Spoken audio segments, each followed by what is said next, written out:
Hello and welcome back to the Norway Chess, and this time with an Armageddon. So the rules are that every time the players make a draw, after that they have to play an Armageddon for an additional half a point, so that basically in every round we can see an Armageddon. And the rules for this Armageddon is that white starts with 10 minutes, black has only 7 minutes, and they only have increments after move 40 or move 60, so quite late in the game. And the increment is only 1 second. So that essentially allows you to make moves if you are completely winning, so you will not flag, but otherwise this 1 second is very little time. And so this Armageddon is between Fabiano Caruana and the youngster Alireza Firouzja.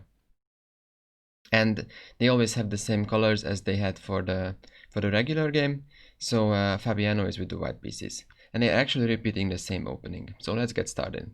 Alireza has been playing Caro-Kann in this tournament, and he sticks to it for this Armageddon as well. And Fabi actually played f3 also in the classical game and managed to get quite some advantage out of the opening. So in that game, Alireza played takes, and then e5, one of the main lines. But for this Armageddon, he felt like that he had to switch it up because the first game didn't go into his favor. So he played the move g6. Knight c3, bishop g7, e5, and comes c5 immediately. And the idea is that after f4, black can take on d4, queen d4, and now this pawn is hanging. And black's plan is to defend it by bishop e6, and then later gain a tempo with knight c6, chasing this queen away. Now comes knight f3, knight c6, and bishop b5. And after knight h6, this is a very logical move. Try to put the knight on most likely an f5, chase the queen away, and later try to push f6. And here comes a very logical plan from Caruana's point of view. He makes the move bishop takes c6 with the idea of a dark square blockade. So after b takes back, he immediately put his queen on c5. So white's plan is to play knight e4, bishop e3, and then essentially play on the d4 and c5 square throughout the whole game. While black's plan could be to just castle and then push the move f6. So here Alireza plays actually a very strange move.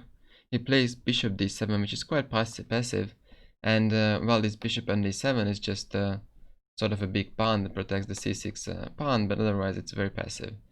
So there are other moves. So one thing that black could have done, just castle and then let white do his stuff and hope for some counterplay. The other move that makes quite some sense is queen b6. And if you play knight e4, that's a logical plan, protect the queen. So if you take, then immediately the knight lands on c5, which is a very nice outpost for the knight.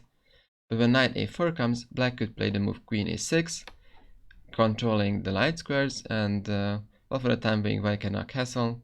And the position is actually something that Alireza, with his very active and style of liking complications, will be probably quite nice. So therefore, it's quite a weird choice to play bishop d7. So we played bishop d7, comes bishop e3 immediately, occupying the diagonal, and now comes another very strange move, e6. And frankly, I have no clue why Reza played this. So now it's quite clear that this bishop is just a big pawn, and Val probably wants to play bishop f8, restructure and try to push c5, but that's obviously not going to happen. Immediately comes knight a4, and it's quite clear that there will be one piece, two piece, and when the queen leaves, the third piece controlling the c5 square, so black is never going to play c5 without sacrificing a pawn. So if whenever you play c5, it's going to be taken for sure. Comes knight f5, bishop f2, h5, and queen c3. And well, here also Alireza realized that the opening didn't go into his favor. Next move could be bishop c5 or knight c5. White can also just play b4, even further protecting the c5 square. This bishop is a dead piece. This bishop, for the time being, is also a dead piece. So Alireza decided, well, it's time to sacrifice something to get some play. So he plays c5.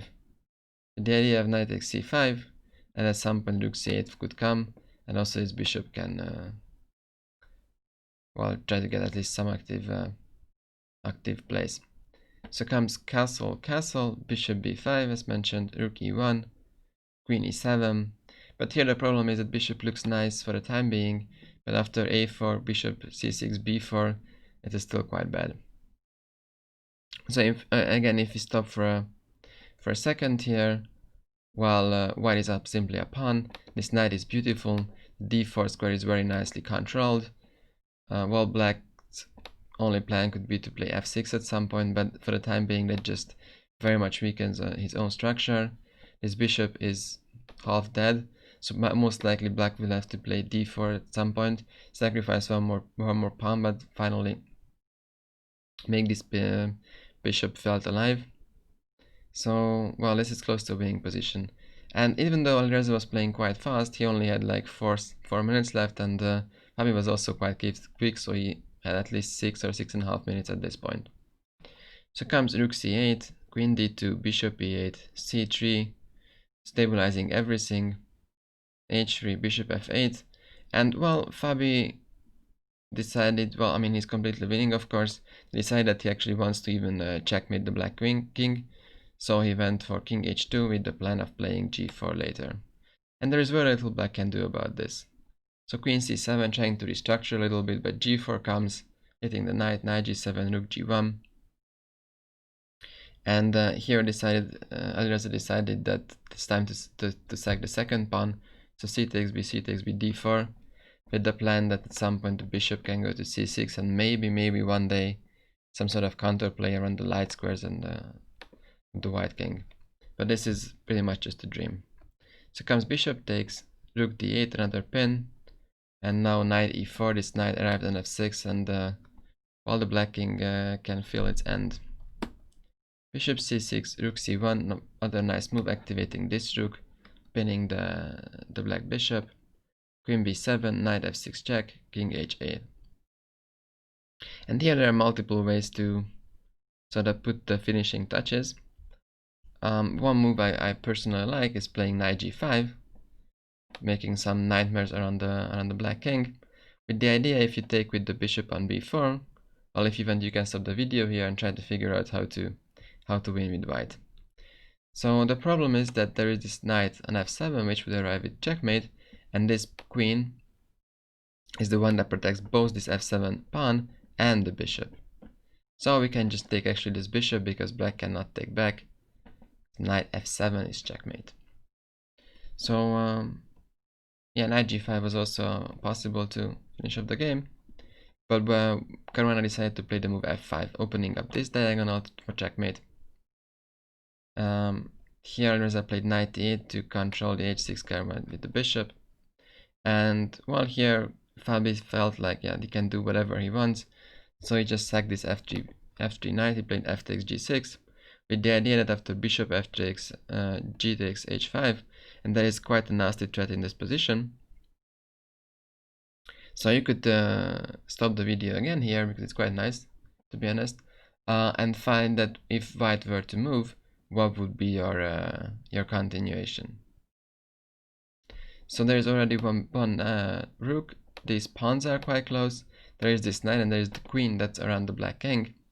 And the nice way to finish up the game would be if it's white to move. So let's let me make a stupid passing move with black. The nice move would be g7 check. And the idea is that there is no good way to capture this pawn. If the knight takes, there's queen h6 check and checkmate. But if the bishop takes, then there's a very nice queen h6 check, with the idea that once bishop takes, we open up the g file and checkmate it on g8. So, well, that was a very nice threat. Of course, Alireza did not blunder this. He played the move f takes g, hg, but the problem now is that there is no more protecting pawns around the black king, and just queen f4, queen h4 is going to end the game. So this is actually how it went. Alireza also had like a minute or so, so absolutely no chance here. And the queen arrived, goes on f4, goes to f4, and the game just ends. So now Alireza sacked all his pieces, but there's not much you can do here. Rook f1, rook f2, knight g4, taking the last guy, and then white will be up like a rook or so. So there's nothing black can do here. But Alireza made more moves because it was like this time trouble, so he needed a few seconds to realize that instead of making moves, he can just resign as well. And now, but he's going to take this rook, this knight being a rook up, so Alireza finally resigned. So it was actually a very nice achievement from Fabi. Alireza is known to be a very good blitz player, and he managed to beat him actually quite easily. So we could say that this opening, so if you go here, actually starts looking quite nice for white, but once you take queen c5, this bishop d7 seems like a very bad move from Alireza. It's very hard to understand why he made this move, to be honest. And after this, there was no way back. Fabi easily beat him. So that was for round 8. There was another very nice game from Magnus Carlsen himself. He sort of gave a very nice lesson to the young Norwegian player. And with that win, actually Carlsen, the champion, took over the tournament. So he's now a tournament leader. And the next game is going to be between number 1 and number 2. So Magnus Carlsen and Alireza. So see you in that video.